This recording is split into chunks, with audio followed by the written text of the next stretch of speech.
Welcome, everybody, to the February 4th meeting of the Parks, Recreation, and Community Service Commission, and first meeting of the new year for this commission. Let's have a roll call, please. Commissioners Khan. Here. Rottfogel. Here. Sharkey. Here. Bennett. Here. President Ward. Here. The agenda for the February 4th, 2009 meeting was posted on the bulletin board outside City Hall and on the City of Glendale's website on Thursday, January 29th, 2009 at 1 p.m. Item 2A, under Introductions and Presentations, introduction of Richard Bennett, new Commissioner. And I get to do the pleasure of introducing Commissioner Bennett, and I'll be very brief, and if I miss something, I'd like the Commissioner to actually add something onto it. Mr. Bennett's been a resident of Glendale for 42 years. He has a Bachelor's of Science degree in Electrical Engineering from the University of Michigan, a Juris Doctorate Law degree from Whittier College of Law, and is currently attending Glendale Community College. Though currently retired, he worked 24 years in Burbank for CADM and Lockheed Corporation, advanced technology companies, and owned and managed his own technology and consulting company for 10 years. Most importantly, he has participated in recreation activities most of his life. He played 3 sports in high school, played on championship softball teams, played competitive city league basketball, and was Glendale Parks and Rec singles tennis champion in 1992. So he's got extensive recreation background. Welcome, Mr. Bennett. It's a pleasure to have you. Thanks, George. Thank you very much. I won't add anything to that, except that I'm pleased to be here. I guess I would like to thank Mayor Draymond for nominating me and the City Council for having confidence in appointing me. I look forward to working with my fellow commissioners, and I guess what I hope is that I can make a difference in Glendale to improve the quality of life here. So stay tuned. Thanks. Okay. And I think we have to give you an official certificate of appointment, so let me give this to you.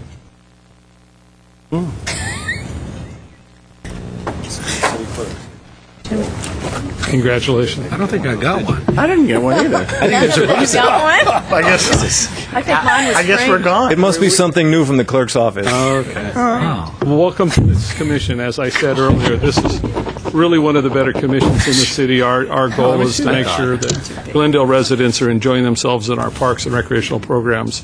And, welcome aboard. We've got a lot of challenging things ahead of us, budget and other issues, but great. Yeah, well, maybe just add one thing.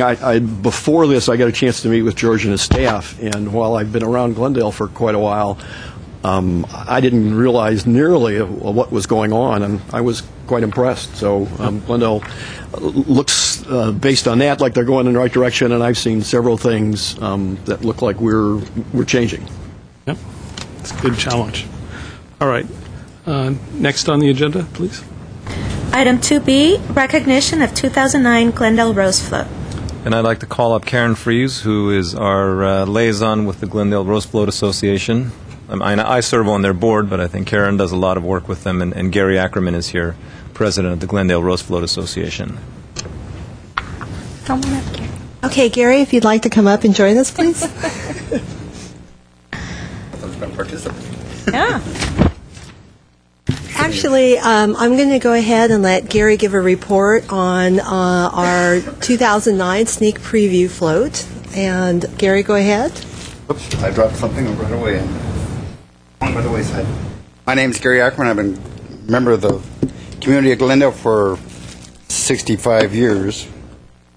And I'd like to talk to you about the past float and some of the floats we've had in the past.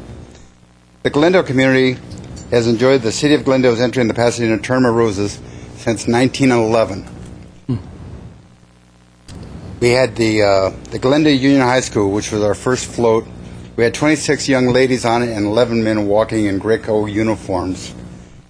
We have had the distinction of being the second oldest continued entry in the parade, which is 95 years. Glendale also has the distinction of being the very first sweepstakes award winner. That was with a giant peacock in 1923. And over the years, we have won our share of awards. While they're beautiful to look at and bring knowledge to our great city to millions of people across the world, there's one more thing to stress. That is the number of people that come out to decorate the float.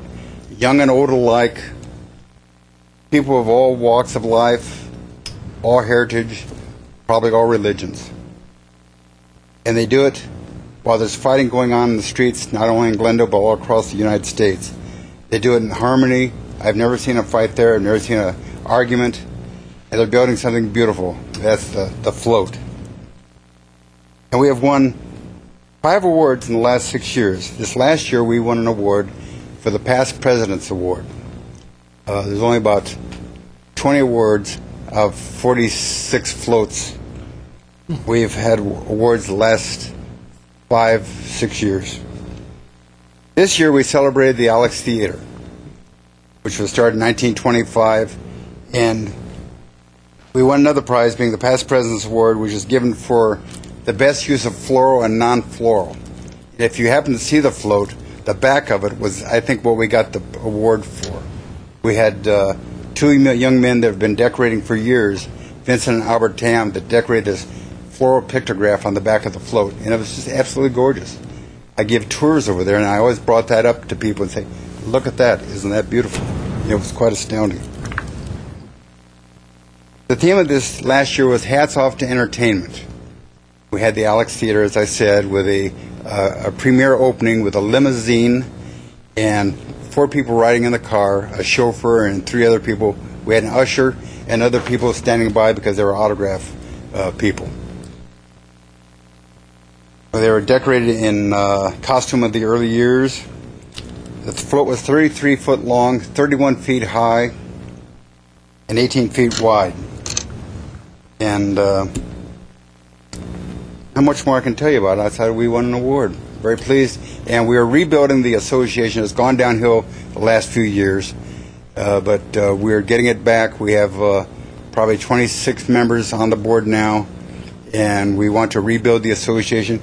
And if anybody would like to contact us, they can write the Glendale Rose Float Association, P.O. Box 564, Glendale 91209-0564.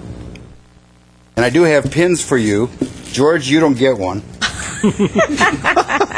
Your day, George. I apologize, George. There's one for you. Also, 1, 2, 3, 4, 5, 6. I got everybody? Iris needs one. She got one. Got it. Love Brittany. Thank you. Thank you. Did you get a pin? I sure did. Would you like a magnet? Sure. Thank you. Would you like to stamp my parking ticket? Yeah. Here, I got Karen has been a lot of help over the years, and George. Steve has an experience with the Rose Float. He was on the committee for a while. Yeah. And I do appreciate you guys coming and letting me talk. Do you have any questions at all about the Rose Float, what this year's theme is, and what we're doing? What is this year's? Yeah, that's what I was going to ask. What's the upcoming theme? It's a strange one. It's 2010, a cut above the rest. I have no idea where to go with that. Cut above the rest. But we are meeting next Monday night at our board meeting, and we're going to pick the float. And I would also like to point out that the Glendale Rose Float Association contributes half of the money of the building of the float back to the city through our fundraising efforts. I think we're one of the few, if not the only organization that does give money back to the community. What was I know we won an award for this sneak preview. What was the award we won? Past President's Award. The Past President's. Best use of floral and non-floral, Okay. which means flowers and also rice and Seed. green beans, Seaweed. various other things. Great. It was beautiful. That was spectacular. When I give tours, one time I was touring 3 waitresses from Denny's restaurant. I was talking about the potatoes and the carrots and the lima beans and the kidney beans and the string beans and the mushrooms and all the stuff that was on it. And they said, what do they do with the float when we're done with it? I said, we take it down and we make soup of it and sell it to Denny's. Nice. Thank you very much. Thank you. Thank you. Thank you, Gary. Good luck. Every year it's spectacular. So Karen loves it thank so you. much she's going to keep doing it in perpetuity. I've helped decorate before too. It's fun. Well, I It's a have to little tell you, messy, but it's fun. my 10-year-old was decorating she was sitting with Margaret Hammond and Lenore Solis, and she hasn't been the same since. Is she wearing a hat? Been very, very vocal and Careful. That's great. I'm just saying, it's not. I didn't say it was a bad thing. No, good experience. Thank you very much. Okay, next item on the agenda, please. Item 2C, announcement of 2009 Winter Wonderland. And we're going to call Karen back up, since she is in charge of the Winter Wonderland. Different hat, different event. President Ward, Commissioners, I'd like to invite all of you to this year's annual Winter Wonderland event. It's our 31st year of having this event for Glendale. It will be held at Brand Park from 10 a.m. to 2 p.m., and we'll be having snow slides, free play areas, snow-themed activities for the children. And this year we have a special guest who will be there. That's Frosty the Snowman. He's making a special trek down from the North Pole, and children and adults alike will be able to have pictures with Frosty. So we have a lot of our community groups coming out again this year. There's a nasty rumor going around that it may rain on Saturday, but I personally know the weatherman, and we're hoping for clear weather that day. So anyway, if there's any questions, I'd be happy to answer those. What if it does rain? If it does rain, we will post signs at the entrance of the park that the event is canceled. People can also call our event line at 548-2002, and there will be a recorded message. If it's light rain, we will probably try and go with it. If it's torrential rains, Thursday, Friday, Saturday, unfortunately, we won't be able to have the event. But for anyone who's interested, they can call that line. Yeah, would it be postponed and then rescheduled, or would it just be called off? Actually, no, it will just be called off. Okay. Karen, just for the benefit of people who haven't seen it, exactly how much snow are we getting? And Fantastic. Okay. We're bringing in 60 tons of manufactured snow that's made on site. Our snow company comes in starting at 5 a.m., and they actually make snow on site out of 100-pound blocks of ice that are ground. So it does take about 4 hours of application time for that. And we do make 4 snow slides and 2 free play areas. One is geared for children 5 and under, so there is a special tiny tot area. And the amazing thing is this is our 31st. As I mentioned earlier, I was at Brand Park for the first annual Winter Wonderland. So I'm part of the antiquated part of getting this from 5 tons of snow up to 60 at this point. So it's been a nice growth and change in the event over many years. That's huge. I've attended quite a few of them. My daughters have worked them, and it's great. It's a happy place. Yeah, if you can't get up in the mountains, this is the place to go. So let's hope it Kids doesn't are rain. so happy. very nice. Yeah, let's hope it doesn't rain. Yeah, we'll cross our fingers. We'll cross and our toes. There So we go. anyway, we'll see all of you out there on Saturday. Thank you. Thank you. Next item on the agenda, please. Item 2D, annual report on the Doctor's House by the Glendale Historical Society. And it's my pleasure to introduce Isabel Meyer and Elaine Wilkerson. And Elaine, some of you may know, used to be the planning director here in Glendale, and now is with the Historic Society, and is really bringing the department and the folks from the Doctor's House closer and closer together. So we're going to be doing more and more joint efforts.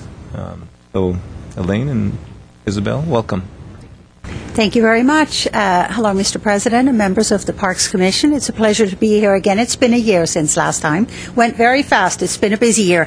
While I'm talking, I'd like to pass around a few visuals for you to peruse about the different exhibits that we had in this past year, just to give you an idea of what this looks like. First of all, I'd like to make a few short remarks about what's coming up in the foreseeable future. This year marks the 30th year of the refounding of the Glendale Historical Society for the express purpose of moving and restoring the Doctor's House. The Doctor's House Museum will actually have its 30th anniversary next year, but the Historical Society reformed 30 years ago. We're planning on a special celebration in the park, in Brand Park, in September, with an exhibit showing the move, restoration, and everything that's been going on in those 30 years. As you probably know, the Doctor's House is only one of 2 remaining typically Victorian homes left in Glendale, and we're very happy that the city and the Historical Society have been able to work together to not only save it from demolition, but to make it a continued highlight in the park system. And personally, I've been involved since the very beginning, and in my mind, and I hope in other people's mind, it keeps getting better. So it's a real pleasure to be the volunteer curator, and I'm hoping to be around for a while. Tonight, I'm actually going to be training 6 new docents. So it's a turnover of volunteers, but we're very happy that we have enough people in the community who are willing to involve themselves and give docents give tours once a month. We're open every Sunday from 2 to 4. And any of you who would like to come, we always thrilled to see you. We are not open also in a case of rain, but fortunately that's quite rare. We maybe get rained out twice a year, so we can't complain about that. Right now, you're probably aware that the doctor's house is having some extensive wood repair done on the porches, the front steps, and even the roofing, the siding near the roof line. It has taken quite a beating from wood rot and termite damage, so that's being fixed.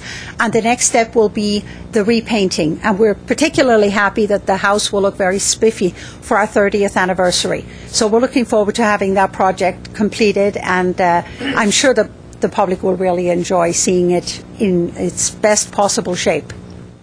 Now, briefly, what we did in 2008. We had a total of 1,771 visitors, which is quite a bit considering we're only open Sundays 2 to 4. Over 400 of those visitors were Glendale school children. You can see them lined up there to be instructed on the use of some of the outdoor games. The exhibits that they enjoyed the most was the presidential election exhibit, which we had during the months of October and November. I actually managed to get voting booths and sample ballots, and every one of those 360 kids who came during those 2 months were able to vote. They were very excited, and I was particularly happy. I was there every single school tour day to see what a positive experience it was for the kids. We hear so many negative things about politics and campaigns and whatnot. This was a truly inspiring experience for the kids. Now, this was a comparison of the 1908 presidential campaign and election with the 2008. So we're looking at 100 years of presidential campaigns. As you probably know, in 1908, women could not vote. So downstairs, the boys got to vote, and the girls couldn't vote. In the folder that I'm passing around, you can see the girls holding up placards demonstrating the fact, very vocally, that they could not vote. Then we went upstairs with them where all of them could vote, and the girls appreciated it that much more.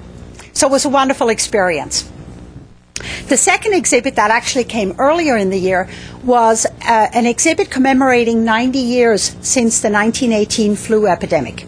It killed 60 million people in the United States alone, and was something that we felt was particularly relevant to the doctor's house because a resident in the house at that time actually died of the flu in the house. So we made a little memorial presentation to Nell Shipman's mother, and it was one of our residents. I sewed World War I Red Cross uniforms for all our docents, and it was very visually appealing to really bring it alive. And let me see here, what else did I want to tell you? Yes. In December, as usual, we had our Candlelight Tours. We had 421 people in 2 evenings. That's one of our most highly attended events. We have this every year. This picture shows Craig and Layla Lighthizer, who furnish us with kerosene lamps, which adds a wonderful touch to the candlelit rooms. And we also had Crescenta Valley Choir and the Glendale High School Bell Choir performing, which added a nice musical touch to the festivities. This is the Crescenta Valley Choir singing in our dining room. So these were the 3 big events. But as I said, we have the school tours throughout the year, and we'll make an effort to notify you of the dates of our school tours, because I really, really hope you will come to one of those. I can promise you a rollicking good time. The kids have a ball. They do chores outside. The girls do laundry on the old washboard. The boys use the carpet beaters on the old rugs. and they water the flowers with the old galvanized watering cans, and it's just a really wonderful, fun experience. So I hope you will join us at some time. I Thank you liked very it. The much. news press did a story on that with pictures. Yes, yes, they did. It looked so great, yeah. Are there any questions from any of you? Well, it'd be nice if you'd give us a heads up of when some of the school tours are, and so that we can schedule. We'll certainly do that. That'd be very nice. Yes. Okay. That's wonderful. How do you pick the topic? I thought both of those were great topics. I pulled them out of my sleeve.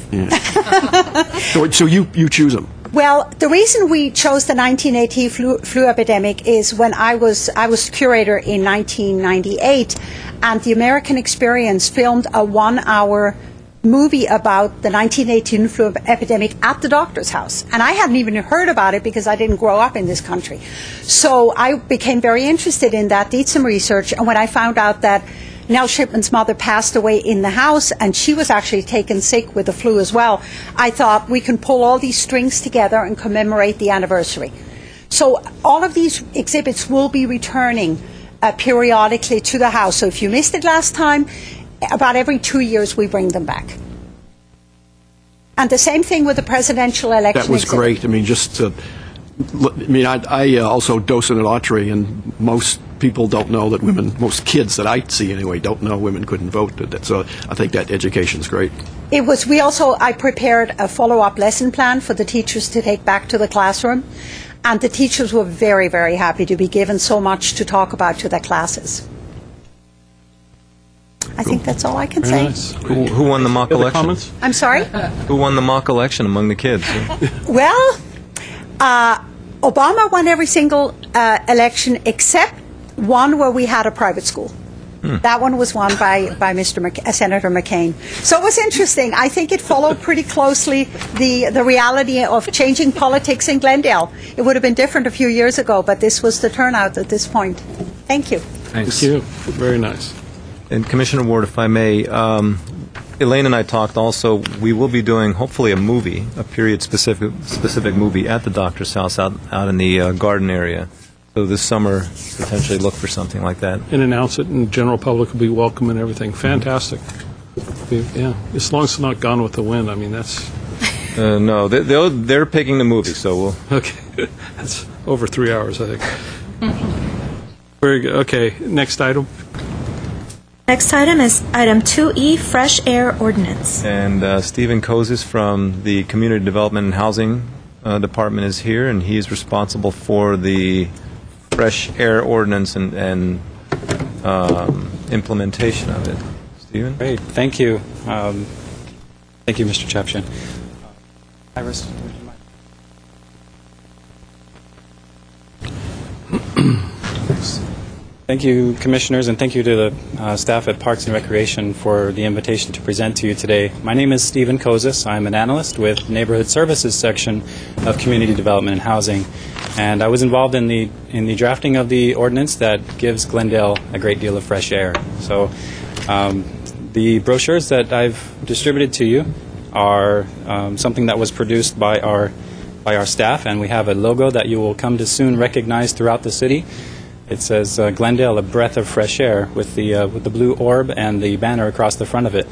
So I have a presentation for you that will detail how the city's new fresh air ordinance will impact parks. Briefly, the city of Glendale had a prohibition against smoking in certain areas of the city. In 2005, the smoking was prohibited specifically in Brand Boulevard Chess Park, and also in parks within 25 feet of the play areas and within 25 feet of service lines that were in parks, like at concession stands or ticket lines and so on. And late last year, the City Council took a vote to pass the new fresh air ordinance that expanded where smoking is prohibited into many areas of the city where the public has access. And in relation to the city property and how the fresh air ordinance impacts it, it prohibits smoking in, on, and within 20 feet from the city facilities. And this is all city property, including parks and the city-owned golf course. including city vehicles and the public transportation vehicles, public transit stops and stations. So it's pretty far-reaching just on city property alone, not to mention all of the other public areas where this stretches into. So on city property, the city manager does have the authority to designate smoking permitted areas, and currently there aren't any smoking areas designated in any parks, and from what I understand with discussions with parks, that currently there are no plans for permanent smoking permitted areas, not yet. So I want to show you an example of how the fresh air ordinance would have an impact on one of your parks. So here we have an aerial shot of Maple Park, and the red border on the screen shows you the boundary of the park. So as we know now, smoking was allowed prior to this ordinance in many areas of the park, as long as they were 25 feet away from the play areas and seating areas and the buildings there, 20 feet away from the doors and windows of the building. Now, smoking is not allowed within that red border with the fresh air ordinance that we have today, and not within 20 feet of that red border. So that would extend over the sidewalk even in some cases. And the next slide, please, Juan. And with this new fresh air ordinance, there is a great deal of education that our department in neighborhood services is doing. And specifically to help with the education of the public, we have a fresh air ambassador. This person's job is to help educate and inform the public about the new requirements of this very wide-reaching ordinance. On the enforcement side, which will come in later after we've had a good deal of time to educate, the enforcement side will be handled by neighborhood services inspectors that are responsible for code enforcement, and also police officers and your park rangers. And it's important to know that enforcement of this ordinance is verbal warnings are required to enforce this ordinance. So we won't necessarily have a park ranger or police officer or an inspector walk up to somebody with a lit cigarette in their hand and hand them a ticket. What they'll get first is a warning that would tell them, did you know that you're in an area where smoking is not allowed? Would you mind putting it out or moving to an area where you can smoke? And those warnings would show them basically where they could smoke. If they fail to comply with that warning, then there is the citation. There is the offense. And the first citation, it follows the general penalty of the Glendale Municipal Code. First violation is $100. So and the cycle would go warning number 1 and citation number 1, warning number 2, citation number 2, and so on.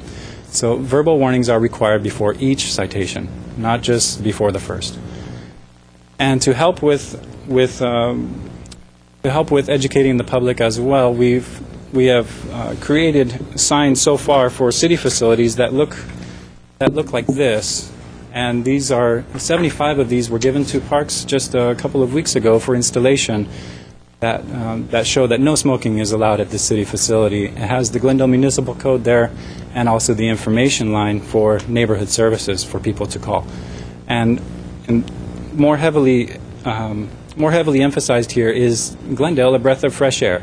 It's really not about a ban on smoking. It is really about providing fresh air for the citizens of Glendale. So these have been distributed to the Parks Department, and so they're working on installation of these throughout their facilities where they see that they should go. And the brochures that you have been handed have also been distributed to the Parks Department and a number of other public counters throughout the city. And at least 300 have been given to the park staff for distribution at their public counters. We have extended the offer to a virtually unlimited supply of brochures as needed. So as they put these out at the places where their public interfaces with their staff, you may have noticed some here in the entry to City Hall. There are some there in the brochure racks. These are all over the city at city counters. Here I want to hand it over to Juan Gonzalez, who is Neighborhood Services Program Supervisor, to introduce the Fresh Air team. Thank you, Stephen. Good afternoon, everyone. Today I have the pleasure of introducing the Fresh Air team, and I'm going to ask them to please stand. First of all, those of you around City Hall, city staff, know Noreen Benjaminson, Program Coordinator with Neighborhood Services, and our newly hired Fresh Air Program Ambassador, Armene Jimenez. Armene is available to make presentations to groups and provide education to the community. Armene's direct line is 818-548-3972. And if there are any issues that you see out and about in the community, please let us know. She's available for information, brochure requests. We also have her email address up there, arjimenez@ci.glendale.ca.us. If there are enforcement issues or complaints, we ask that those calls be directed to Neighborhood Services at 818-548-3700 so we can send out our code enforcement staff. With that, we thank you for your time, and if you have any questions, staff is here to answer your questions. Yeah. I have a question. In terms of just a scenario, like on the weekends, like on a Sunday, for instance, I take my kids to the park, and someone is smoking at the park. So according to this, I'm supposed to call Neighborhood Services, which I'm assuming on Sunday, is it staffed or is it not? That person is supposed to drive out to that park, find this person that's smoking, who may or may not be smoking at the same time, and then issue this person a warning? How does it work? Neighborhood Services is not staffed currently on Sundays. You're right, Commissioner Khan. You're bringing up a scenario that is a difficult one to enforce, and a warning may be issued by any person. So if you feel comfortable as a neighbor or as a visitor to the park, and you know about the ordinance and you'd like to share the information with the other patron at the park or the visitor, you can do that. The warning is merely to help the other person understand the rules and or the law in Glendale. It's not necessarily a warning that would hold up in the court of law. That it wouldn't support a citation, but it is a friendly reminder. And if you don't feel comfortable doing so, you don't have to. The warning must be issued at least by the citing officer. So whether that's a police officer, a park ranger, or a neighborhood services inspector. And I believe it's just like many other violations of any municipal code or any law, there isn't the opportunity to catch every single one. And in the instance that we can address the problem through education by visiting the parks and spreading the information on different days, that is an option. Our ambassador is scheduled for a flexible schedule. One of her first events that she'll be attending is your Winter Wonderland, and she'll be at your parks. She'll be out there spreading information to the public. Her schedule is flexible into the evenings and weekends and holidays and events to cover situations like you've raised, Mr. Khan. The enforcement will be different. There may be some people who decide to call 911 for this issue, but the police dispatchers will be trained as well to decide whether this is a priority for the police department to respond to on a Sunday afternoon or not. So that's something that the police department would probably have to decide on. I don't know about park ranger staffing and their priorities as well. So does that help you, Mr. Khan? It does and it doesn't. I mean, I would assume that as it relates to parks, that there's a lot of activity that takes place on the weekends. So you'd probably see on Sunday, if there's going to be issues, yes, like people smoking in the parks, it probably would be on the weekend. It would make sense that if there is an issue or if there is enforcement taking place, that it would take place both on Saturday and Sunday. So that's something that I would want to consider. Okay. I might defer to the park staff to see how they might respond as well. We are somewhat limited in terms of ranger presence at this point, so it would be difficult for us to respond. But we do have, staff on weekends that maybe could warn them. I had a question about your warning. How do you document the warning? Is it a written warning? The warning needs to be verbal, Mr. Chapman, or it can be verbal, or it could be written. And the officer who has written the warning is responsible for maintaining their record. If it's a note or something like that containing a description, if the person has given their name, that can be taken as well. So the deciding officer would need to keep pretty good track of who they've issued warnings to, and the warnings won't last forever. If they've given a warning today, that warning may not be good.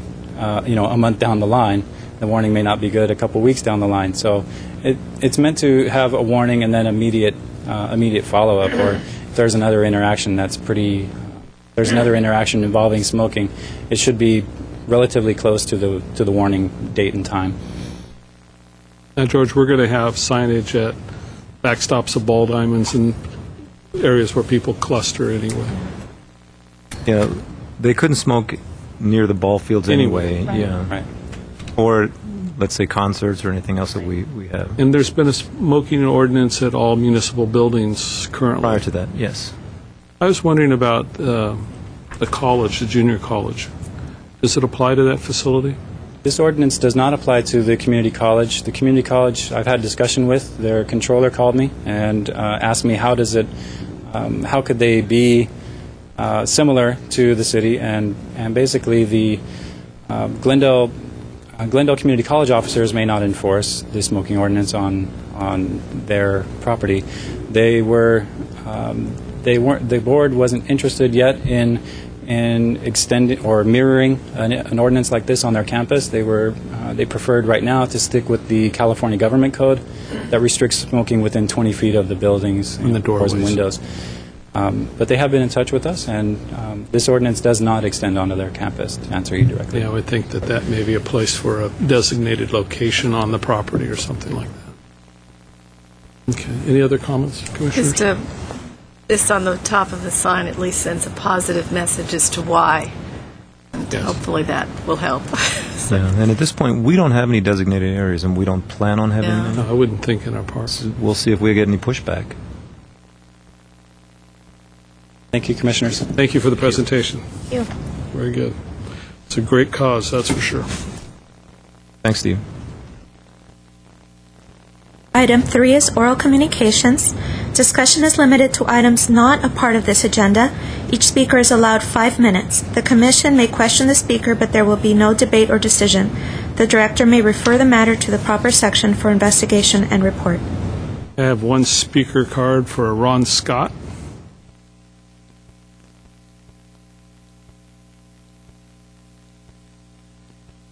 Good afternoon, Commission and staff. My name is Ron Scott. I am a proud member of the Spar Heights community for 13 years, and I am accompanied today by Police Officer Matt Zakarian. I'm here today to seek your support for Glendale's 2009 National Night Out campaign. National Night Out is a community-based program that partners residents, local business, the city, and our police department. The purpose of National Night Out is fourfold. 1, to heighten crime and drug prevention awareness. 2, to generate support for and participation in local anti-crime programs such as Neighborhood Watch. 3, strengthen neighborhood camaraderie and police community partnerships such as our COPS program. And 4, to send a message to criminals, letting them know that the neighborhoods are organized in fighting back against crime. Last year, over 35 million people participated throughout the U.S. and Canada in neighborhood walks, picnics, barbecues, block parties, rallies, and parades. Burbank, our neighbor alone, had approximately over 2,000 participants. Historically, Glendale has participated in National Night Out only on a limited basis. With few resources and minimal community participation, Glendale has hosted 1 or 2 events each year. This year, we plan to change that in a big way. To date, I have secured the support of the Glendale Police Department, the Glendale Fire Department, the Neighborhood Services Department, Glendale Crime Stoppers, Glendale Unified School District, just to name a few. A small committee has been formed to lay the groundwork for several very robust events this summer. We are also pursuing large corporate sponsors as well as specific civic organizations and potentially large corporate sponsors as well. We are scheduled to make a presentation at the March Glendale Homeowners Coordinating Council to encourage their support and their participation as well. National Night Out is scheduled for Tuesday, August 4th. The goal is to see neighborhoods throughout Glendale coming together to become more acquainted, to have a little fun, and to learn more about the resources that Glendale provides to help fight crime. Our vision is to have 3 events. First, on Tuesday, August 4th, we hope to host 2 large events, one in North Glendale, Montrose area, and another in South Glendale at the Pacific Edison facility. We envision information booths displaying resources available to residents and businesses. We hope to offer entertainment and refreshments as well. 2, we would also like to see lots of block parties in neighborhoods throughout Glendale. Many of these block parties could be held in numerous parks throughout Glendale, and this is where we would need the support of the Parks Commission. And lastly, we envision a culmination event on Wednesday, August 5th, to coincide with our Summer Concerts in the Park series in Verdugo Park. That would include dignitaries and many of the same information booths that were in the prior evening's events. In summary, what we're requesting is the Park and Recreation Commission's assistance in making Glendale's parks easily accessible for our neighborhoods to come together for National Night Out on August 4th. To entertain any questions, thank you for your attention. Thank you very much. I think you'll be working with staff on those dates or seeing whether or not there's permits required, but it's a great goal. Yes. What about costs? Do we normally charge a permit fee on the parks? And what would it take to waive it? Well, we normally do. It depends on who the organization is here. Is it the police department, or is it who's the lead organization? Is it the neighborhoods? I don't understand where the lead That is comes something from. I think you can work We can out. work with, yeah. And again, I've got some questions also about our concerts in the parks and what your role would be in that, Yeah. But we certainly can work with that. Yeah, I suggest it's oral communication. So really, to work with staff, and we'll probably hear about it later as far as an action from this commission. So, yeah. But it sounds like a good goal. I hope you all the success. Thank you. Thanks. Okay, next item. Item 4A, approval of the minutes of the commission regular meeting held on December 3rd, 2008. Have you had a chance to review the minutes? Yes. I'll move the minutes. I'll second. Let's have a roll call on the approval of the minutes. Commissioners Khan, Yes. Rob Fogel, Yes. Sharkey, Yes. Bennett will abstain. Approved, but I wasn't here, so Okay, I'll say sure how abstain. good that approval is. And President Ward? Yes, I'll approve them. Okay, business agenda then? Item 5A1, Civic Auditorium proposed rental fees. And President Ward, members of the commission, I'll be presenting this item, and also Community Services Manager Ross Ferris is here in the audience, and also Laura Dallion, Community Services Supervisor from the Civic Auditorium, in case there are any questions. Essentially, we are looking to do a rolling back of prices at the Civic Auditorium. Last year, we presented some fee increases to you, but we were not necessarily in the best economy, but things weren't necessarily as dismal as they are now. And what we are seeing more and more from the public, from our promoters, is a drastic decline in folks coming in and actually permitting out the Civic Auditorium, most of them stating that due to, if it's a promoter, stating that they're just not getting the participation levels, they're not getting vendors even to come to the shows, and that the cost of renting the Civic is just simply too high given what's coming into the facility. Also, as we see folks coming in the door, whether it's for a wedding, a quinceañera, anniversary parties, etc., again, many folks are weighing their options, and what we're actually seeing is an increase of the use of some of our community centers where their fees are much lower, and people necessarily turning away from the Civic, stating that the prices are too high. We do on an annual basis say that we will review all of our fees, given, our use of facilities, and are always willing to look at, what the public demand is for those facilities. And so at this point, we did want to take a nice hard look at what we had offering as fees. In your packet, I had for you what our current proposal is versus what our last year's fees were. And what we're recommending at this point is essentially that rollback of what fees were prior to the last increase, at least as a start for the commercial vendors, and then creating that standardized percentage breakdown across the board for individual/private use of the facility, and also creating a nonprofit rate for the use of the facility, which we did not have in the past. And more, as nonprofits are struggling to get into facilities, and they're not having as many dollars as available as well. So we're trying to do what we can to help everybody out in these times, give them the use of the Civic for a much better rate, and see if we can't generate a little bit more business and use of the Civic Auditorium. Yeah, So I if can you- see. I know that we've discussed this over a couple meetings, and getting some rent's better than no rent. So I understand that we do have to work with the economy. I know that we had a big debate a few years ago about using the kitchens as commercial kitchens, and did we really ever get any takers on that, or? Kind of for President catering Ward, we did have some inquiries about the use of the kitchen. The tricky thing was that there were people who wanted exclusive use. Right. And so that was really our biggest obstacle. They wanted to say, okay, if we use the lower auditorium kitchen, we want exclusive use. We don't want the Friday, Saturday user in there in the kitchen. And that was our obstacle. The conflicts, yeah. Because the folks that wanted to use it to cook food for other potential private banquet facilities, and it would conflict with what we had going on in the building. Right, trying to rent it, yeah. Okay, any comments from commissioners? Mr.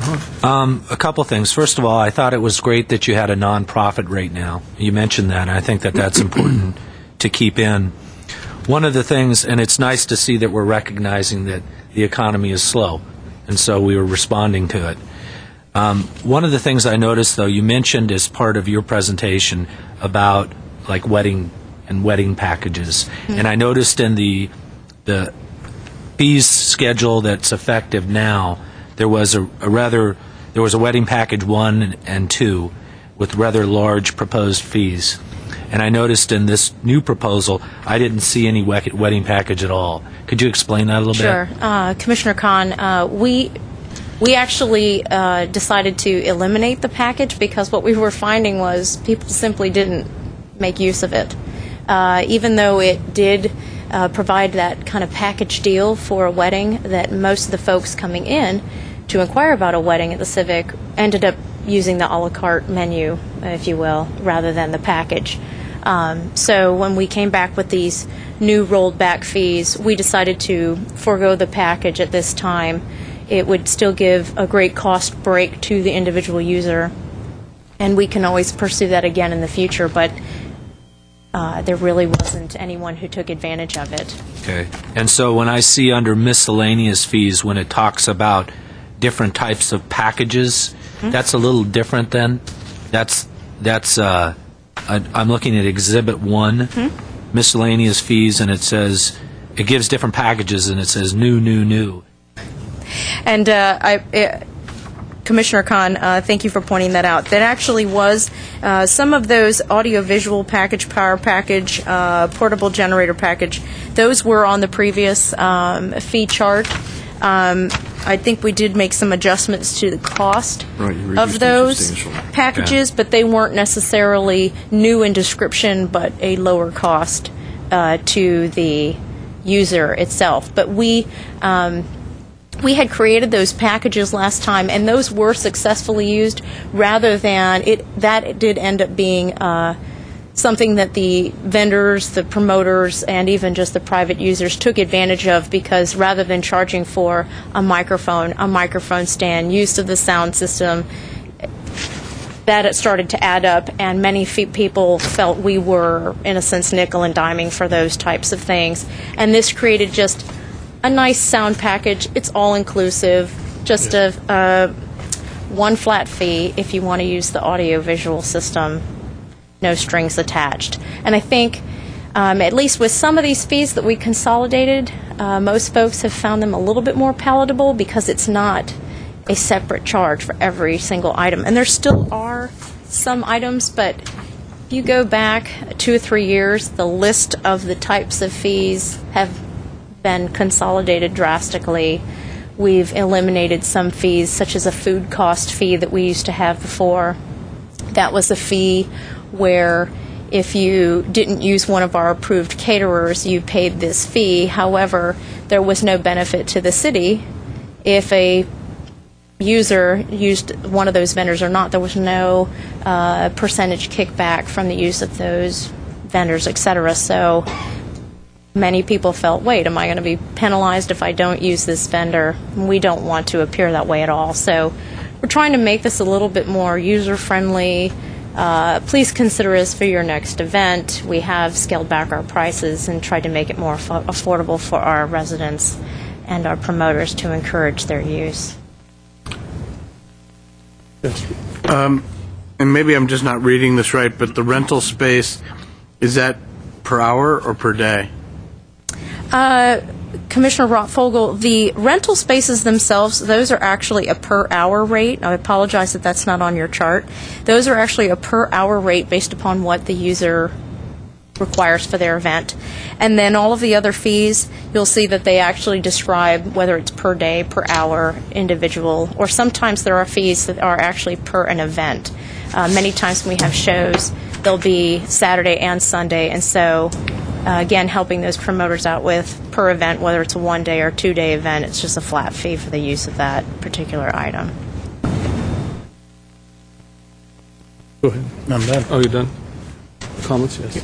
Do you have a way of tracking utilization so that we can see some trend either through revenue or square inches or something so that you know what happened over the last year? Commissioner Bennett, yes, we do. Laura Dalian, our Community Services Supervisor, not only do we have the use of the Safari system, Laura plugs in all those details into the Safari system, and it'll specifically list which rooms are being used, what types of events. So what was the trend? Well, I think our trend, Laura, if you want to step up to the microphone and help with that a little bit, but I think the trend that we saw was that many of our promoters have been dropping off with the use of the facility. So you're losing 10% or 30% or 50%? I guess that's sort of, well, in terms of percentages, we do a quarterly estimation of our revenues, and this year our estimates are at an all-time high in their deficit level. Good afternoon, Laura Dalian. In response to your question, we started experiencing lots of cancellations, downsizing of the events with this economic downturn, and our public events actually gave me a notification that they'll be discontinuing their functions, and this is our fixed, regular market with revenue that it's been coming through many years. It would be extremely hard to replace this event with these economic conditions. So this reduction in our rates, it's a great tool that would resonate the market, that would resonate our existing and new clientele. Hopefully, of course, the reduction of the fees will reduce our expected revenue presently, and it's still continuing to reduce at this point, but in the end result, I'm sure it will counterbalance. We needed that powerful tool, and to be realistically, I'm just working on the campaigns, advertising campaigns, and it will go outreach to new clients and keep the existing clientele. That's the most important thing right now that we're targeting.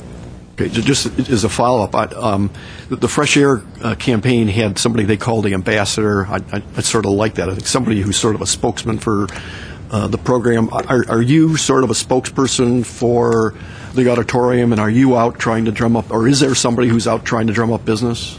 Yes, actually, I'm one person that takes care of Civic Auditorium rentals, does marketing and sales as much as possible. We have a small budget, and our main sources right now to direct mailing. Right now, I'm working on a very powerful flyer that is going to go out very soon. 1,100 flyers are going to the prospective clients.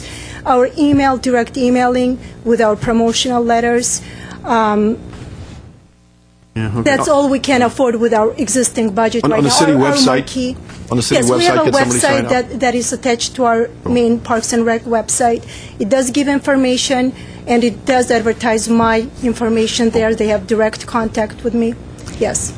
And I also might add, Laura does a really good job of keeping track of if someone comes into the Civic and inquires about using the facility, and for whatever reason they decide not to use the facility, she keeps a running tally of the type of event, why they did not rent the facility, and the most common theme is too expensive. And so she has their contact names, phone numbers, so we'll be able to get out there, get a hold of those folks, say, have you booked a venue for your event yet? If not, maybe you want to reconsider. It'll give us that opportunity. So.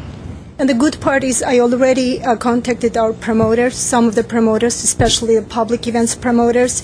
They generate over $150,000 revenue yearly, so I really try to keep them. And I told them about this upcoming rate reduction, knowing that this day is coming, and they kept their doors open, so hopefully we'll keep them. And the next step will be just to reach out to the new clients and try to balance things. Yeah, that was one of my questions, was when's your peak use if we've missed it, or do people book in the wintertime for the summer use, and if any rate reduction it's timely, or we're going to miss kind of that advertising point. Don't know, huh? Throughout 9 years I've been there, I'm trying to get that peak and non-peak time. It's different. Do most Every people year is rent different. it 3 to 6 months in advance? Yes, some events they book year in advance, year and a half in advance, especially big public events. They need time to organize. Yeah. But most recently we had a trade show, I think, that was thinking about pulling out, and we sharpened our pencils and reduced the parking fee a little bit, and that helped. But that's why I think we need to be flexible with this, and especially now with the downturn in income. Parking doesn't cost. Yes. In Sacramento, when they're talking about things like this, there's always a quid pro quo. And is there any way we could think about sharing the burden? Because we're all in this together. And I noticed that before, which we've eliminated, the kitchen was $350 a day, kitchen cleaning $300. Now we've gone to the kitchen $250 a day, just flat. Is there any way that we could say it's $300 for cleaning? However, if you clean it yourself, then we reimburse the $300, and that way we either could make some money or not have the cost of going in to clean. Just things like that. Commissioner Sharkey, the reason we took that out essentially was because we do collect a security deposit from individuals. And so essentially in most facilities, if you leave the facility unkept, then a portion of or all of your security deposit may be withheld. And so this was one of those things, again, that folks tended to try to negotiate on. Do I have to pay it? Do I not? And we didn't have any fee like that in any of our other facilities. So again, we were trying to kind of standardize the types of fees for all the facilities, so there wasn't this completely separate structure at the Civic than every other facility, and that's really the main reason why we did that. I was just looking that the city is taking a big hit here, and some way that we could get some, as I said, sharing the burden with the people who are renting it. The parking doesn't cost us unless do we need attendance there? We do have, I think, a part-time attendant there. Yes, parking fee is $6 per car entry. Revenue-wise. Yeah, this is a facility tough on the city too. Yeah, this is a facility that doesn't pay for itself, in no means, and it requires money from our enterprise fund to actually sustain it. But we are looking at ways of reducing costs here or increasing revenue. The more we do, the better for the enterprise fund, really. Right. And I think that's actually an important point just for the public at home. This is not a general fund facility. This is an enterprise-supported facility. So in a sense, it has to, in theory, it should sustain itself like a business. And so that's kind of why we're taking this view. To me, it's a little bit like the airplane that takes off. If there's an empty seat, they've lost money. Mm-hmm. One of the things they do is sell seats at different prices. But surely, if it's empty, we need to do whatever we need to fill it up. And the other thing you might want to consider is if you might sell it at a lower price even than this if it's empty. Right. And we talked about call some of your folks up and say, you know what, we've got something. Turns out it's going to be empty next month, and I can give you even more off. Because again, if it sits empty this weekend, we've lost money. Right. The nonprofit rate that we're coming up, it's exciting. I'm sure any nonprofit group would consider that because we've had requests to have that special rate, and now we have it as a tool, and it's a great tool in our hands right now. I don't know what will be exact outcome, but eventually, in the long run, we're winners, I'm sure. Laura, when they book an event, they give you a deposit, how much time do they have to cancel, that way allowing you to rebook it? We have 3 cancellation policies. Events that are rented, that are booked way in advance, year and over in advance, the cancellation policy will be 1 year. Because looking at the big picture, we're holding that space for such a long time, and I'm getting more rejections on other parties not giving away that date. So 1 year will be their cancellation policy, events that are booked year and over. Events that are booked after 1 year, it's 6 months. Events that are booked after 6 months, pretty much they don't have cancellation policy. Okay. I think factors that we consider here when we put this together with my administrator, manager, and also overview with the legal department, we consider that we are a big facility. Our competitors are big convention centers, and these are big events, and not easy to book the events last minute. Yeah, that's the main consideration. Right, maybe the weddings or something, but most of those are 6 months. So we require a deposit Correct. of a certain percentage. Yes, we have commercial and non-commercial deposits. $1,000 is for non-commercial, which will be standard events, non-profit events, events that do not generate profit for themselves. That will be $1,000 per event. The events, commercial events, such as public events, that they have vendors, and they lease out our facilities, sublease to another vendors, and make sell merchandise and make profit to their pockets. That will be $2,000 deposit. And deposits are refundable. They're conditionally refundable, so it's their money, really. There are some conditions. They have to keep the auditorium clean, no damages, no last-minute equipment or services used. They get their deposits back. Okay, so you get a deposit. Do they sign a contract? Correct. Upon finalizing the date of the event, we collect the deposit. The contract is signed, and then they get the deposit after the event. Okay, so if someone gives a deposit, signs a contract, and doesn't follow through on it, then you keep the deposit.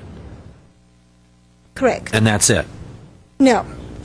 Oh, you bill whatever the amount is. Our disclaimer states that if events are canceled prior to receiving the full money, and the monies normally are due, the full payment is due 6 months and less prior to the event date, depending when they book their events.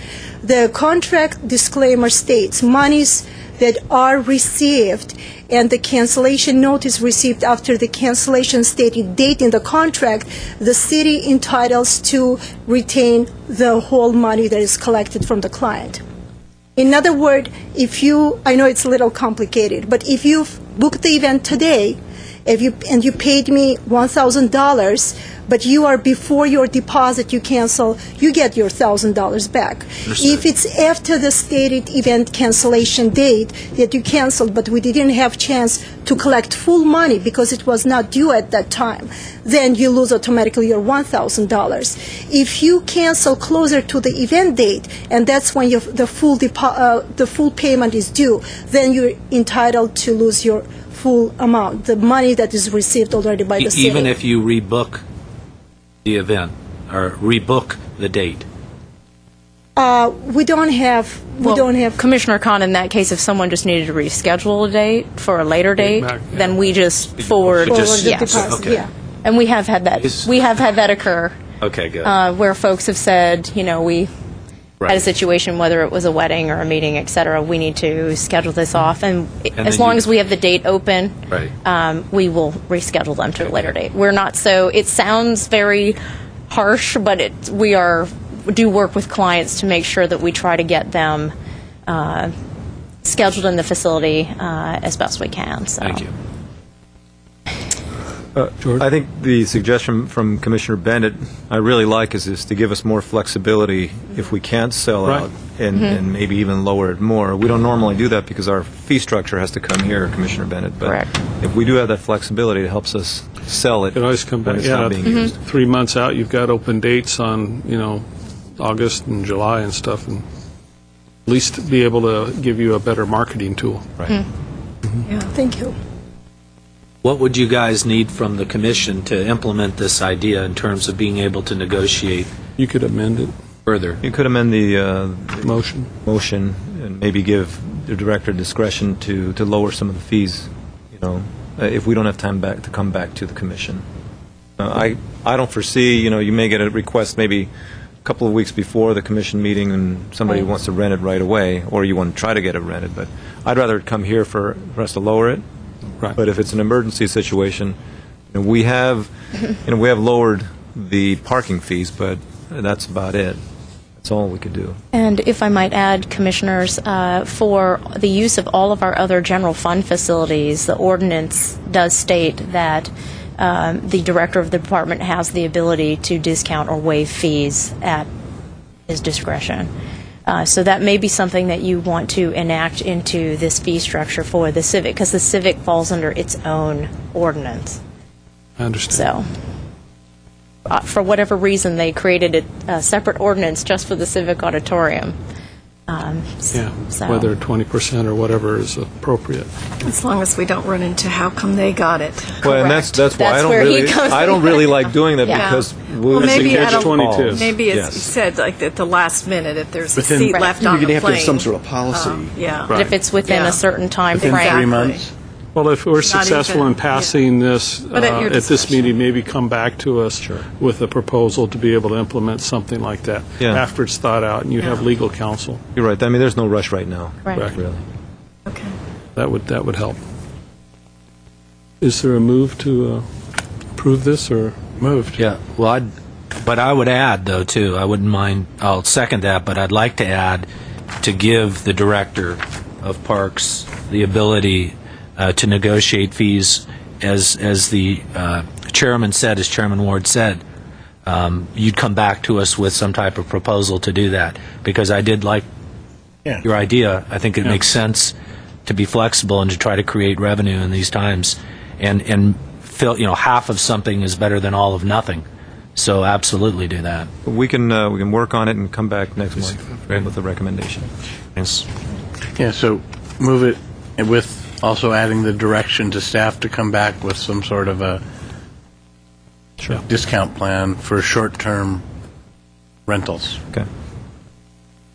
Okay, so we have a second? I'll second what. Okay, then let's have a roll call on this motion. Commissioners Khan, Yes. Rob Fogel, Yes. Sharkey, Yes. Bennett, Yes. President Ward. Yes, approve the new fees. Thank you. Okay, next item on the agenda.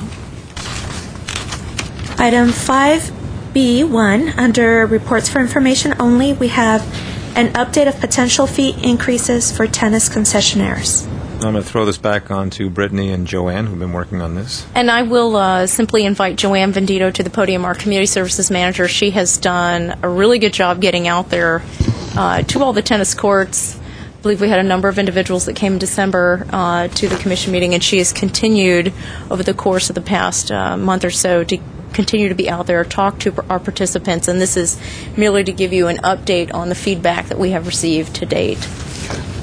President Ward, Commissioners, welcome. Commissioner Bennett. This is the update that we get from what we gave you the last time around. We had proposed a per court, per person fee for the 3 tennis concessionaire facilities that we have, which are Fremont, Glorietta, and Central Parks. The other courts in the city are free. The other locations are free courts to the public, but it only affects the 3 facilities that come under the concessionaire contract that we currently have. Based on the input that we took in from the last commission meeting, and also going out and visiting the courts again, talking to people, talking to the vendors, staff has determined that we probably, due to the economic times that we have, we're very interested in what the public wants to do with the courts, as well as address our concern, which is our instructors using courts for profit, their public courts. So based on all the input from last time, we have now gone back to the per court, per hour fee and eliminated the individual fee. We bring it back to the Commission basically as an update and to gather information from the public if they are still interested in making comments. We've had general discussions with the vendors regarding the fees. So we're interested in hearing any input that comes back in, and they can contact us in the department, and we'd be more than happy to listen to any input that they do have. Again, it's for only those 3 court locations. The central courts are due to go down when the construction does start on the Adult Recreation Center. That's still tentative and pending based on the bid and the contract that is awarded. Once we get approval for fees, which we hope to present at the March Commission meeting, then we will ourselves go to bid for a new contract for the vendors at the Glorietta and the Fremont tennis courts, assuming that the central courts will eventually, sometime during the spring, summer, be taken down. Okay. So that's where we stand. Yeah, so this is, you're still gathering information for a prior or one of our future board meetings or commission meetings where we're going to actually take action. Do you have a deadline? Is it going to be possibly this next month? Or we look forward to possibly presenting in March based on any input. We've gathered a lot of information from the public, and we're pretty much at the per court, per hour fee, and we want to keep it as minimal as possible because we know the public likes to play tennis. Okay, so public comments and stuff you're hoping in the Absolutely. next 2 to 3 weeks. Right. Mm-hmm. Okay, all right. I believe we have Commissioner? Well, I just wanted to make sure I'm reading this right. On page 2 of the report, what you're suggesting, the way you're planning on going is weekdays from 4 to 7, $4 an hour, evenings $5.50, weekends $5.50, and instruction $7. Is that correct? Yes. The tennis instruction is a new fee. That takes into account the fact that we can now charge the instructors more, who are charging people to pay for tennis lessons. So the increase would be minimal to the public. Remember, the courts are currently $3 during the day, and then on weekends and at nighttime, the courts are $4.50. So this is something that's minimal. Mm-hmm. We're fluctuating between a $5 and a $6 charge for weekends and nighttime, because this is these are prime courts. This is prime location in Glendale, and the courts are always crowded. And rather than have tennis instruction, we would really rather have the public on the courts so that they have the opportunity to use them. And what about Glendale residents versus non-residents? That was part of the proposal, the resident, non-resident type fee. Mm-hmm. We've moved away from that basically because it's difficult to monitor. It would impose extra staffing as far as the vendors are concerned. And if we're looking at a minimal increase, then that really puts a burden on the vendor and the concessionaire to try to staff that facility. Okay. And the comment that Steve just read was it's $4 per hour. It's per court, not per person. Correct. We're going away from the per person. Right. Correct. Completely. Yeah. Right.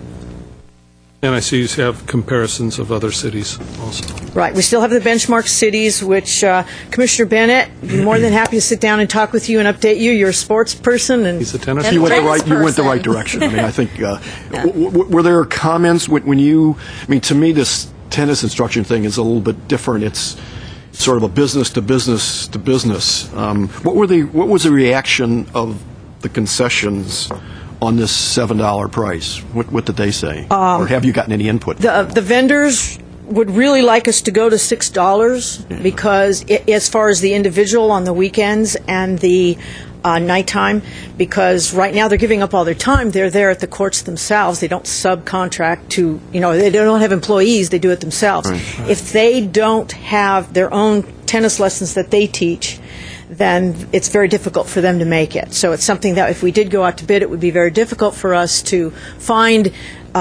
competitive bidders that might want to come in under a low amount. So they would prefer that higher charge. They understand the day charge. A lot of our seniors with fixed income play, kids play, they completely understand that charge. I think the question was, are they okay? Yeah, more with the tennis. Since this is sort of a new idea, is you're not going to charge the tennis player, but you're going to charge the tennis pro who's going to come on air and who's going to charge his clients. Right. What was the reaction to that $7 charge? The vendors are fine with it. The actual vendors who run these parks, they're fine with that. Okay. They welcome that because that's long in coming as far as they feel. Right, in terms of income producing, that's where all the money is. Yeah.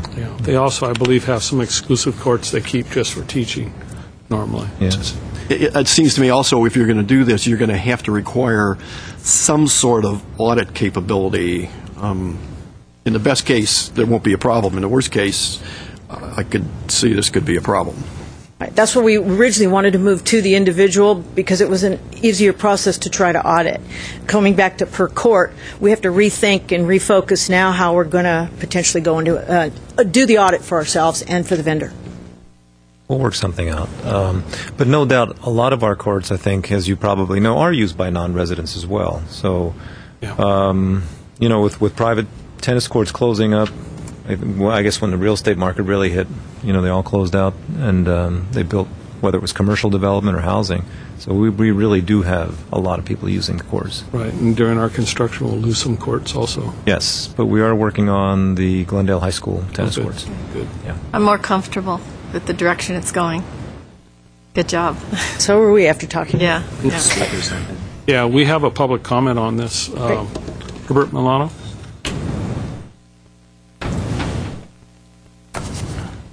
Good afternoon, Commissioners, City staff. My name is Herbert Milano. Well, I'm certainly glad that the city has finally moved to make arrangements with the Glendale High School. It was an idea long proposed a long time ago. There were difficulties in getting it, but I'm so glad that the tennis players in Glendale now have another avenue. What I'm concerned about is what is happening to the economy and what is happening to the additional fees and charges that we're seeing being now pushed on to the public, a public that now has fewer full-time jobs, if they have jobs. As a landlord, I see many of my tenants with difficulties in paying their rent. Those individuals who have had part-time jobs lost them, some with full-time jobs went to part-time jobs. But I also look and have compared the way the city has the city's budget has increased in the last 10 years. Year to year, the increases. And I think there's, even though there are reasons for you to make adjustments to the way the charges are being made with regard to the tennis courts, it is my hope that the city and the Parks and Recreation consider the fact that oftentimes at this hard economic times, sometimes people need a little bit more recreation to at least release some of the tension. And sometimes whether it's $1 more per hour, if they're playing several times a month, then of course it eventually increases to them as well. But what I'm concerned about is that the city, in my opinion, has not done a sufficient amount of belt tightening, especially when it comes to its salaries and the increases in personnel. And now it is the public that is always being asked to pay for more. And it is a thought that I would like for you guys to keep in mind. This city's payroll increased by 31% in 10 years, when the population increased by 5%. Think about that. Payroll increased by 31% more employees. And when I talk about, for example, the top 50 employees in Glendale, their year-to-year salary increases went up by $1 million. So who should be really tightening their belts? If I had my wish, I wish the city would go back to the 2007 budget and live with the 2007 budget and not force these additional costs onto the public. It's the wrong thing to do, and it is the wrong message. My suggestion, that you recommend, that the city look hard at how it is that they continue to get their year-to-year increases, when the public is now being asked at the most difficult time to bear the brunt of the economic situation. Thank you very much. Thank you for your comment. George? If I just may, we are very flexible in our fees, as was demonstrated here. So if we find some pushback from the tennis users, we certainly can bring that back to you. In terms of budget, the top 50, I may be one of those top 50, I don't know, but it's not in this department for sure. This department doesn't get paid quite like some of the other departments do, and that's not a judgment at all at this point. And also to let you know, I was going to talk a little bit about the budget later on under public comment. But we did, beginning of the year, we lost 5 positions. We are losing another 7 positions. So this department is contributing to the budget deficit, and then may have to contribute some more. So people may see a drop in services. Community service hours are already being dropped. So we are doing our part. It's not that we aren't. So we're looking at every possible way of saving money, including you will have a presentation soon by Coco Panosian on the medians to try to save some money there as well. So we're trying to tighten our belts. Okay, we'll look forward to that. As part of your presentation, are you going to talk about some of the projects that have been put on hold and what that means? Is that all part of your comments? If I could keep it as general as possible, I'll do that, because we're still working on it at the staff level. Finalizing with the state actions. Yeah, we'll run out of time. We'll see if we can get to that. So let's move along. Monthly activity reports. Under monthly activity reports, Recreation and Community Services. Commissioners, President Ward, members of the Commission, I'll be brief because I know we have a number of other items coming on our agenda. But this month's report gives you an idea of our various participation levels. For example, our Parks Creating Futures, which is our after-school program held at Maple Park and Palmer Park, continues to show a pretty steady participation level.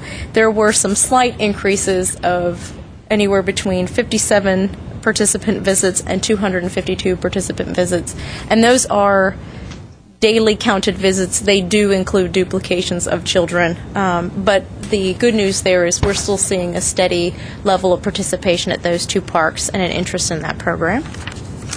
On page 2 of your report is our sports classes, and I apologize for this top bar in the graph, but that is actually for a good reason. It is off the page by astronomical numbers. This is a review of all of our drop-in sports programs we have, our Masters Soccer program, our Kids Love Soccer, skateboarding, tennis, volleyball, and badminton.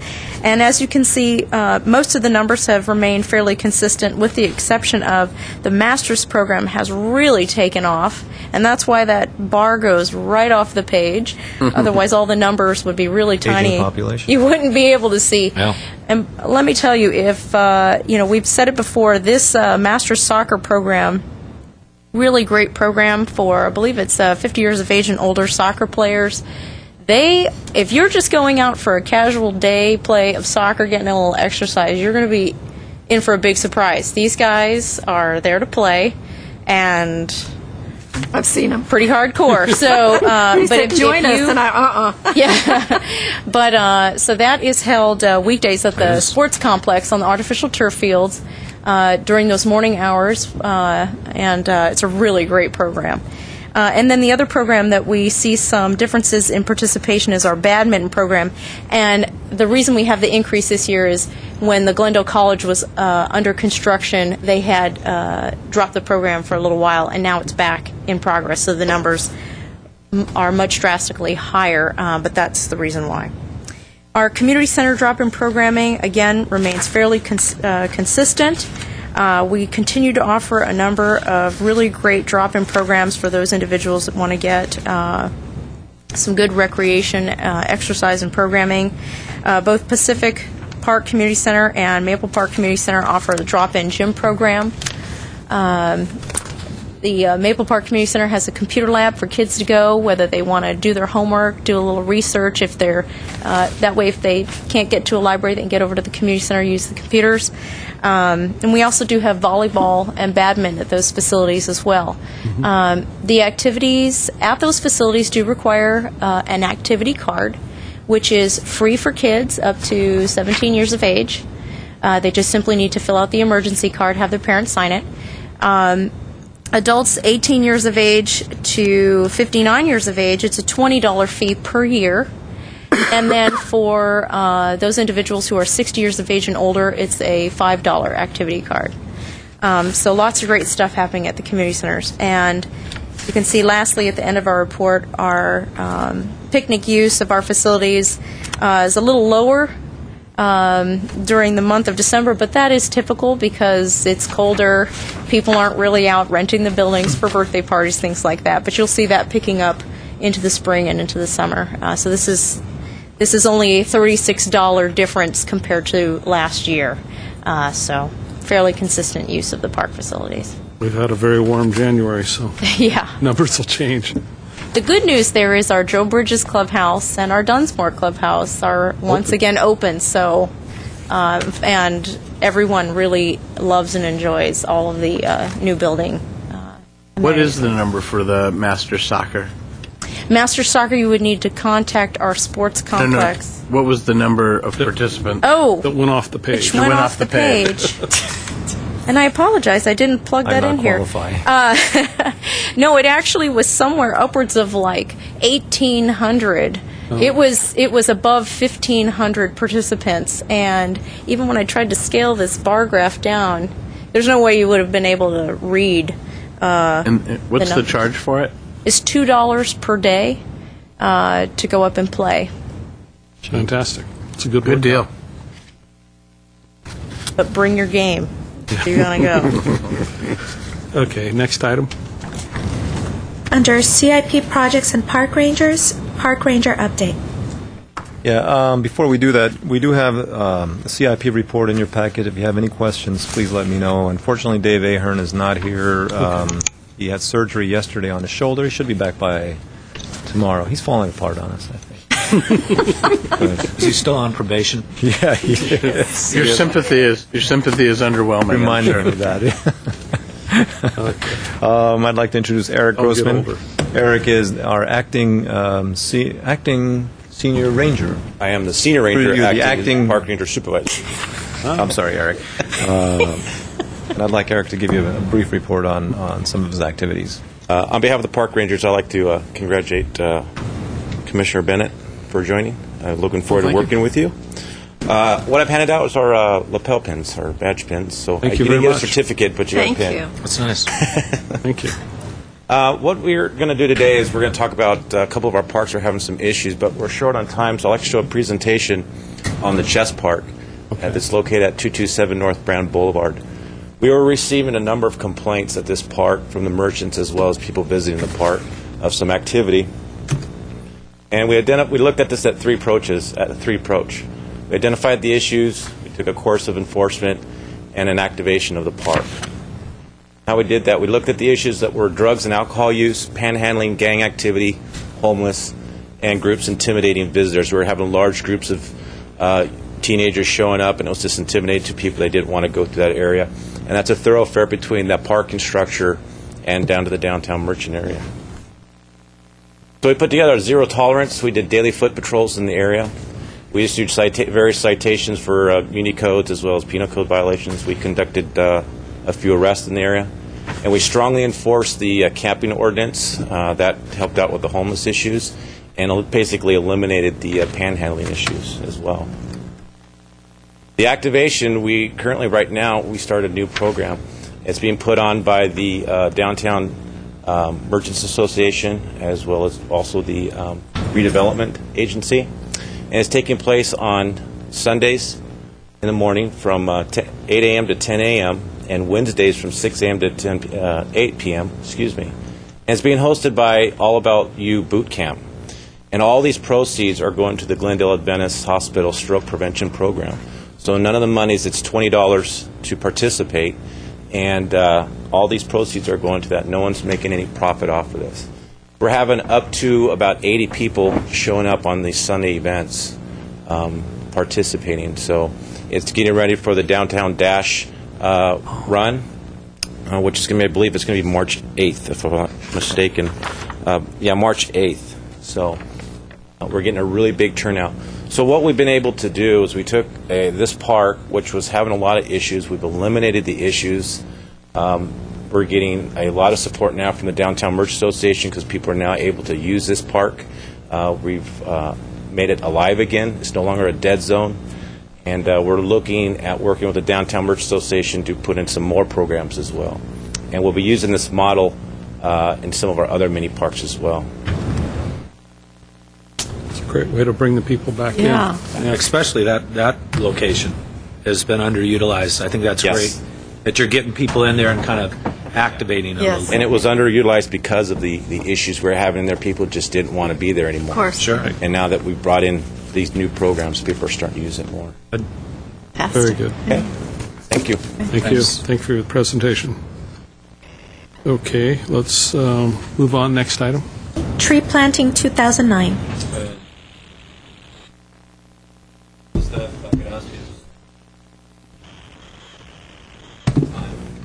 Be out here by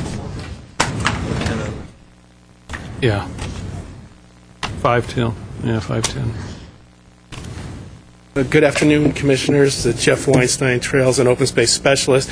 And with me today I have Dave Moreno, who's our park technician. The tree planting program actually started last year. Dave was an intern with our park rangers, and as his project, he looked at our experimental forest area, also known as the Fire Warden's Grove, which is up in the northwest corner of the Verdugo Mountains.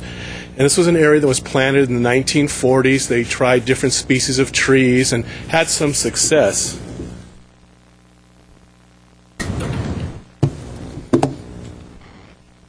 And you can see this is a current stand of the trees, a number of pine species, and really doing well.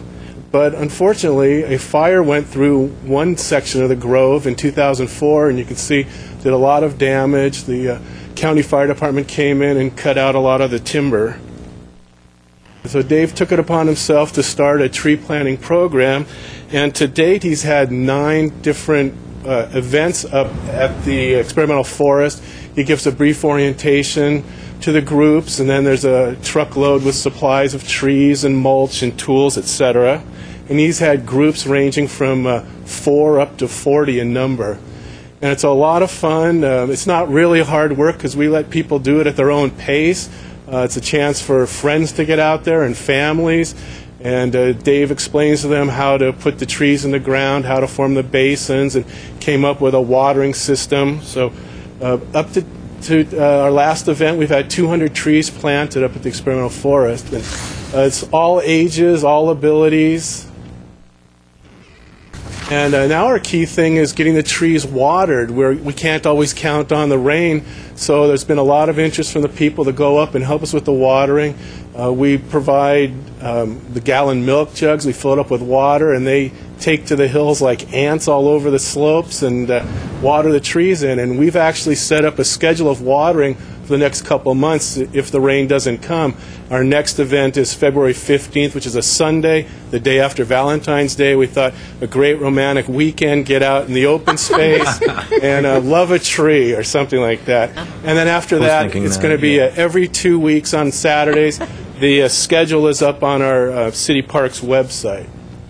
You can see we've had some big groups. The group on the bottom right was a Mormon church group.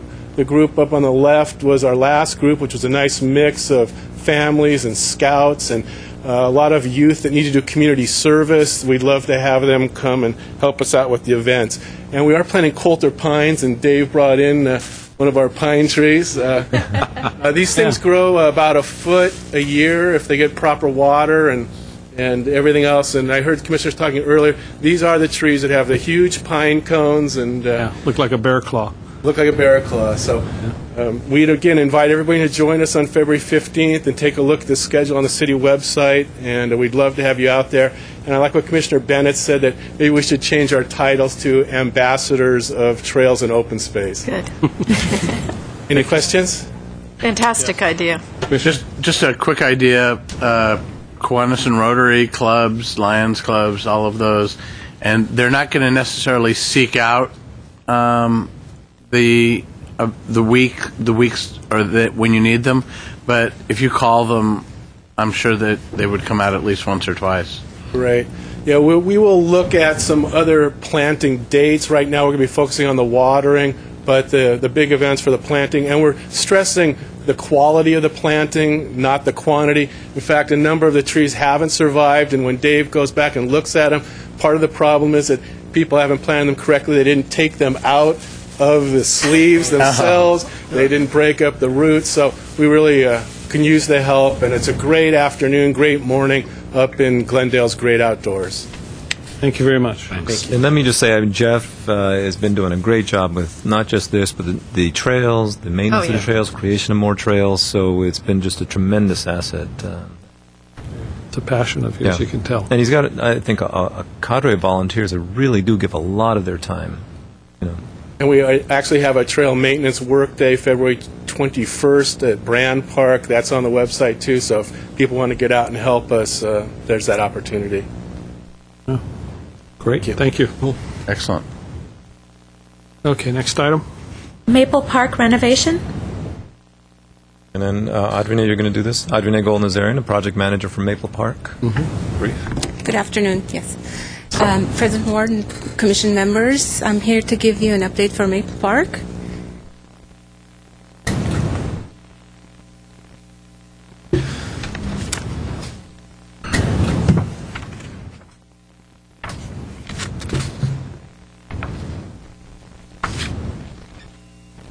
Okay, when you find it, very good.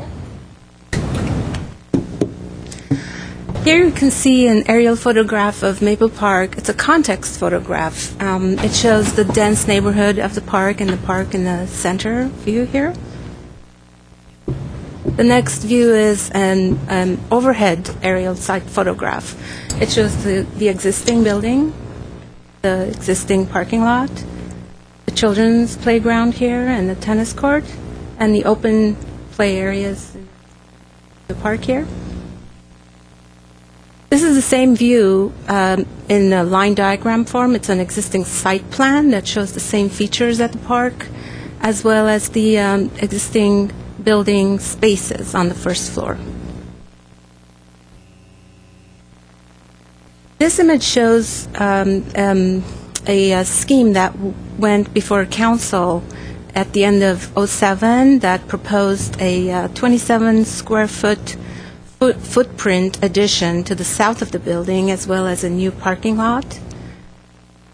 As a result of the comments that were received at this council meeting and with the community input, we went back and came back with this scheme, which went before council on January 20th of this year.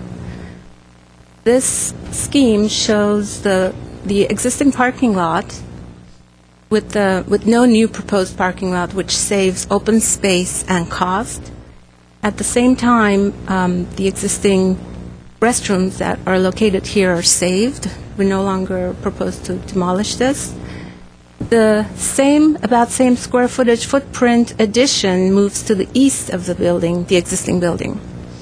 And high on the community's wish list was and is a children's water play area, which you can see here, with a small seating area, as well as addition of picnic tables in this location and here. This view shows a little bit more detail of the proposed improvements. You can see, again, the children's play area, the picnic tables, and some planting enhancements here, as well as the addition. This is the floor plan of the addition, as well as the existing building. The proposed scope of work is in the existing building, addition of new HVAC, upgrade of the existing electrical and plumbing, and replacement of worn roofing and general upgrade of the existing building. And the addition here, shown here, is proposed to add compliant restrooms for men's and women's, staff areas, office and reception, vertical circulation with an ADA-approved elevator and stairs. It also proposes a new hallway into the existing building, which organizes, sorry, I lost my mouse, which organizes the existing building with a new entry node.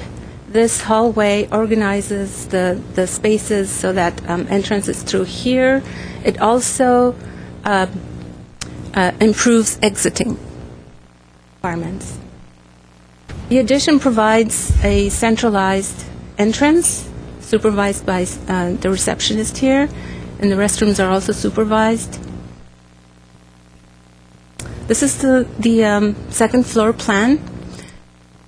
The existing gymnasium remains the same, except it gets fully renovated. The square footage remains the same, and it gets renovated fully with the brand new sports equipment. The spectator seating is increased, as well as the storage areas on the two sides and here. Of course, compliant restrooms and the elevator you can see here, and a proposed new terrace for pre-function opportunities for events that happen in the gym.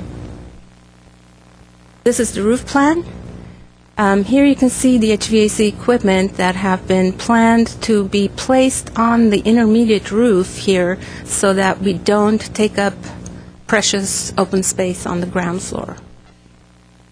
This view is the north elevation. You can see on the right side the existing building profile and the new proposed building. That's nice. In this view, this is the east elevation. You can see the addition at the foreground and the existing in the background. Again, south elevation, the new and the existing on the left, and the existing west elevation. This image shows a general architectural style that has been proposed for this addition. This concludes my presentation. If you have any questions, I'm happy to answer. Very nice. Any comments at this time? No, the only thing I'd mention is that, as it states in the staff report, that this was one of the projects that got the funding frozen by the state. Yes. So we may or may not see this come to fruition. Well, we're hoping that they unfreeze it at some point. It's $3 million, a $3 million grant from the state. We do have $1.5 million in general fund that we're going to continue with, and hopefully they'll Take it to unfreeze the it. edge. Yeah. Indication from Sacramento, I think the Parks Department in Sacramento is they think it'll be unfrozen at some point. Great. It's we're not sure. money out. Good. Thank you. I love your roof line.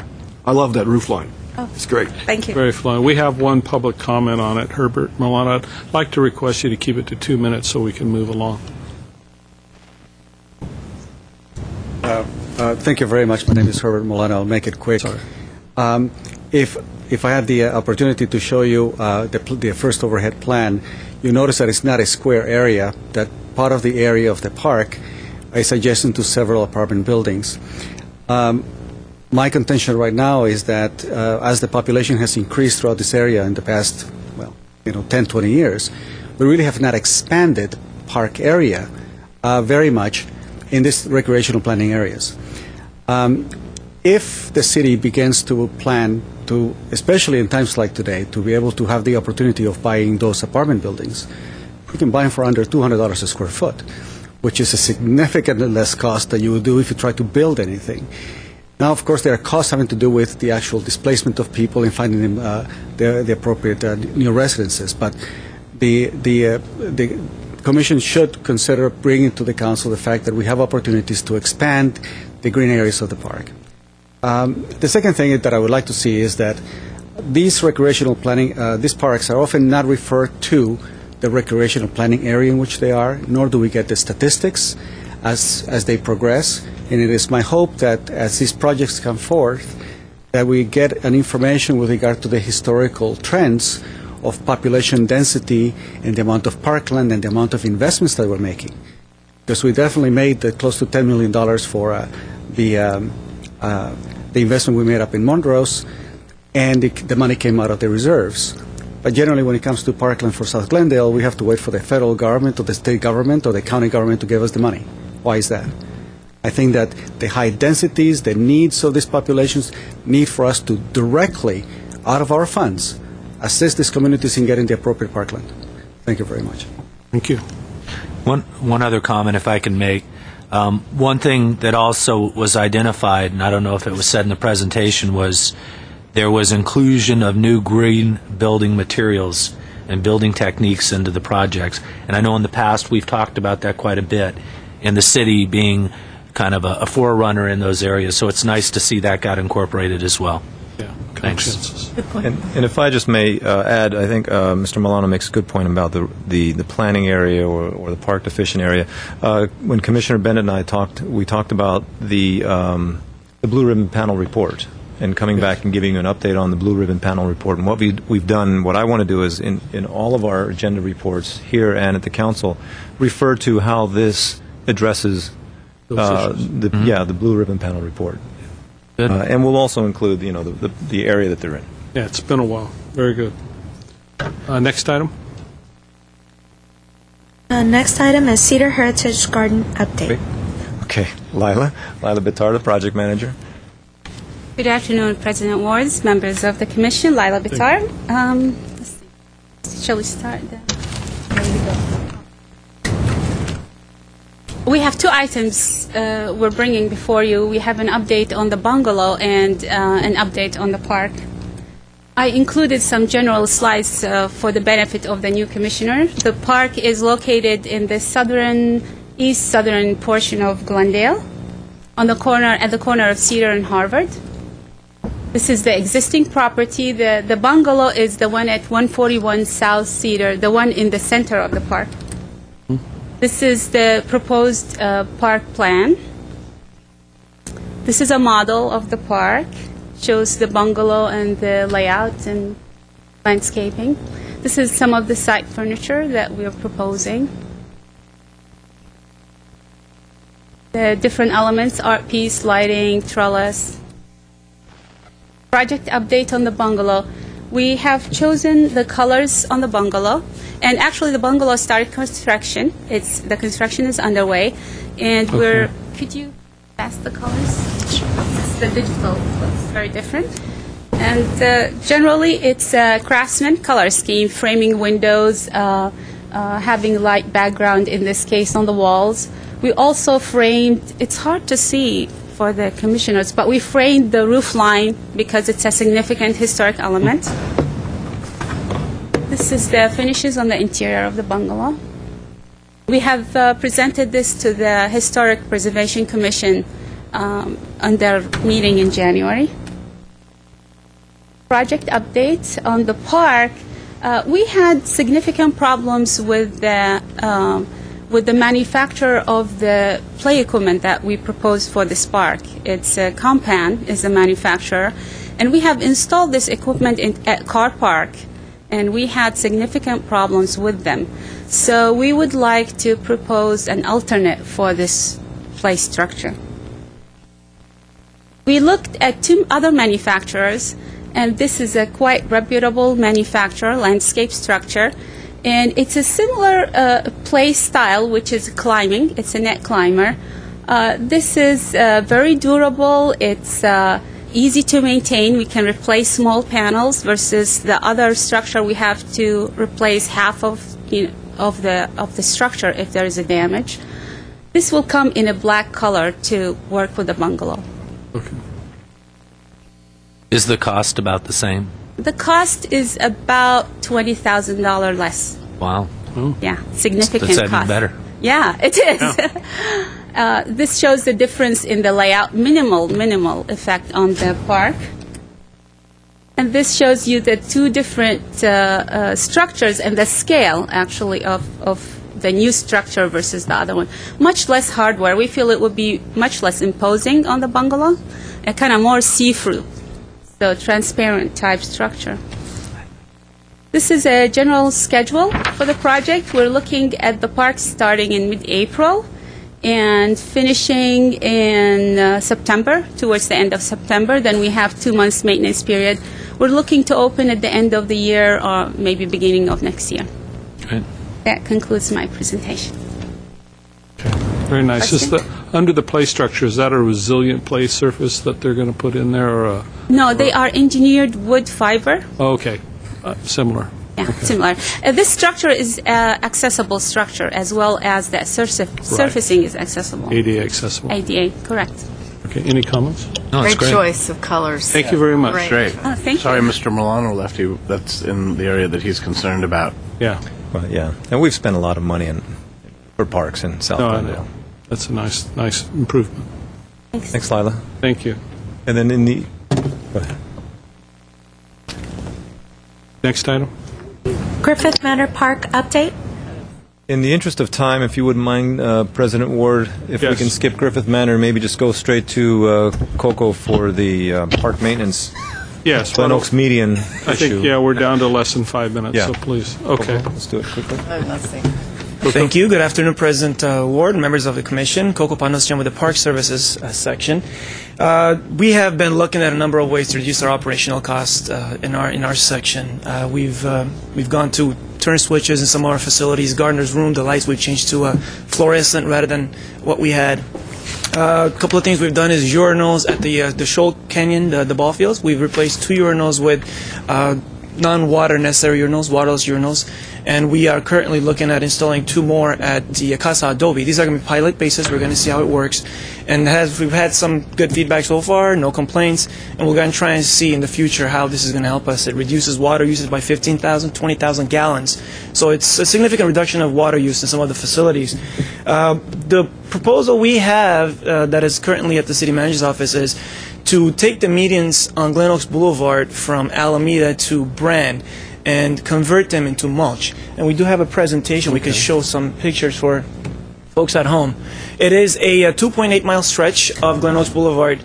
It is currently maintained by a contractor, a Valley Crest contractor, at about $5,400, a little over $5,400 a month for the maintenance needs. To show you an aerial view from A to B, 2.8-mile stretch on Glen Oaks Boulevard from Alameda Avenue to Brand. We'll narrow down to the B corner first. The medians, the stretch of the medians per boulevard, they vary in size. This is one corner. It is significantly larger per street. And the other corner you'll be looking at will be the Brand and Glen Oaks intersection. As you can see, the first median is a lot smaller than the other one. But we've looked at it as an overall 10-block radius and averaged out what the needs are going to be. We currently looking at this right over here is the Hilton. The next picture actually will show you a better view. Right over here is the Hilton and Glen Oaks. This is the corner of Brand, which is right over here. We've shown this as an aerial as it currently exists. If we go ahead with the operation and convert it into mulch, as you can see, this is this area right here. And we've done the best with the engineering, electrical computer engineering, putting in the mulch. The trees will remain as they are, but whatever we had turf, as you can see in this photo, will be converted into mulch. And this next photo will show you a full-on stretch of the boulevard with mulch. This is going to help us significantly in 2 ways. One, it is going to reduce our operational cost by approximately $45,000. That is $29,000 in the contract maintenance. The reason why the contract maintenance is lower, the current contractor charging $5,400. We are going into a new contractor, hopefully pretty soon. We're working on a negotiated agreement, and the new agreement for this location is significantly less. We're looking at roughly about $2,400 a month for the maintenance of the boulevards, for the turf maintenance. And so, in total, about $29,000 for the contract maintenance. We're looking at approximately 65% reduction in the water use, because not every single sprinkler is going to be needed to use. For the turf, we water, let's say, 2 to 3 times a week. For the trees, we're probably going to water 2 times a month. They're not going to require as much water. And also, the reduction in the irrigation parts, sprinklers, we're not going to need as much. The water lines that we have existing, we're probably not going to have to do a lot of the repairs. So it's going to be an overall reduction in the water use and the labor necessary and irrigation parts. Mostly the water use in the facility right there, we're looking at a big number in the gallons. And as for costs, we're estimating currently to be about $1,300 per island. Again, this is based on averaging the island sizes. This is going to be for the chemicals, disposal of the dead turf we take out, the mulch, and some irrigation modification. We're going to have to cap some of the lines going in, and then whatever is existing, possibly remove the sprinklers, or maybe look at just bubbling systems under each tree. That way, we're looking at different options right now to see what would work better for us. And we're looking at some of the mulch will fly away. Some of them are just going to fall off the curbs and kind of from the rains, maybe degrade. We're looking at possibly $400 replacement in March for mulch, and we may also use some of the mulch that we produce ourselves from some of the trees we remove, and we produce that up at Brand Park. Yeah, wood chips. Correct, the wood chips. Tentative timeline, right now we're looking at 3 different phases. We're taking the boulevard and dividing into 3. Alameda to Allen. March to May, Allen to Kenilworth, and then the Kenilworth to Brand. We're looking at about 2.5 months for each phase of the operation. And that sums it up. Very good. Yes, Commissioner. Quick question. After this is a success, will we be moving on to Glendale Avenue and the other medians that we're responsible for? We're going to be looking at all of our medians, yes. And then the park area that's on the corner near the Hilton, that they're responsible for that, aren't they? That's on the... There's a little... On their side. It's on their side. It's in the corner at Central. It is the Hilton. If you're meaning the corner where the Hilton intersects Brandon, Glen, right. It is Hilton's responsibility Okay, to good. maintain that corner. Yeah, Commissioner Cohn. 2 things. One, I think it's important that we are keeping the trees, so that visually that's very important. Secondly, and I think we should be looking at this throughout the city. I think that's a great idea. Secondly, I think it's important that we're using mulch as opposed to some communities that pave those areas, and there's not benefits for that. So I think that this is great, and I think we should look at other areas in the city to do this as well. Look nice. Yeah. Good comments. Yes. I think what you showed, the trees made a nice little area, but I think as you get farther down Burbank, there's just a lot more grass with very few trees. My suggestion would be to add some natural shrubs of some sort. I don't think it would be too much more expensive, and I think, personally, Glendale Boulevard is just a really nice boulevard. You don't see too many cities that have a great big right down. So I think it would be a shame just to have flat mulch. I don't think it would take much to just add some natural plants where it didn't take much water. The plants wouldn't be very expensive, and the maintenance shouldn't be much. And I think it would just make it much nicer looking. Definitely Kind of break up your eye. Make that happen. Yeah, and this is for us kind of a test project and see how That's a the great residents idea. react to it. And good.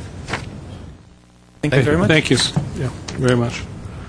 You want to go to comments? Just that if I may, again, the budget is going to hit us fairly hard, and I can't say, at this point how much more. We did lose 5 vacant positions in the first go-around, which was July. Unfortunately, it's kind of disproportionate in terms of who takes the hits right now because we've had more vacancies than some of the other departments have.